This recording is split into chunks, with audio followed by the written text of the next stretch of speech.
Je suis Guillaume Martineau et dans ce tutoriel, je vais vous expliquer comment régler facilement l'onglet sondeur de votre appareil Humminbird. Le premier point essentiel à venir vérifier est que vous soyez dans le menu configuration en mode avancé, donc c'est le mode utilisateur ici.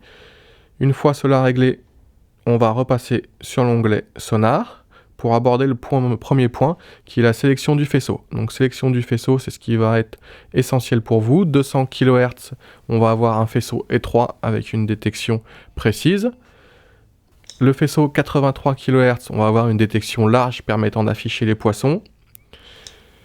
Le 283, c'est une combinaison donc du faisceau étroit pour une qualité de détection avec le faisceau large pour avoir un maximum de retour, sachant qu'on peut avoir aussi sur nos appareils le faisceau 50 kHz qui va correspondre aux grandes profondeurs.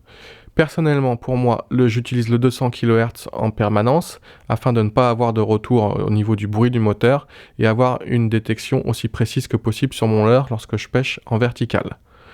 À ce niveau-là, lorsque vous allez pêcher dans des fonds inférieurs à 10 mètres, je vous conseillerais le faisceau 283 et lorsque vous êtes dans des profondeurs supérieures à 50 mètres, de passer sur le 50 kHz. Une fois qu'on a réglé ce point important, on vient régler la sensibilité de surface, donc entre 6 ou 7, c'est ce qui va donner toute la perturbation qu'on a à ce niveau-là et qui va vous donner beaucoup d'informations si vous avez des poissons suspendus sur cette zone-là. L'autre point important des sondeurs Humminbird, c'est le mode Switch Fire. Donc ce mode permet en simple clic gauche ou droit de pouvoir basculer en mode max comme on est ici où on a un retour très important de tout ce qui peut être la nage du leurre, les différents déplacements des poissons, au mode effacement qui va vous permettre lorsque vous êtes en navigation de toujours avoir une bonne détection avec simplement les informations essentielles. Ou lorsque vous pêchez dans des tourbillons ou des zones avec une eau très chargée, d'enlever justement toutes ces perturbations. Donc une fois que je suis passé sur ce mode max ou ce mode effacement, je peux venir faire défiler en dessous. Je viens ici régler la couleur. Pour ma part, personnellement, j'utilise cette palette numéro 3 qui va me donner un maximum de retour et de détails. Enfin, le dernier réglage à venir faire, c'est le filtre de bruit que généralement je règle en position basse afin d'avoir très peu de retour au niveau des parasites.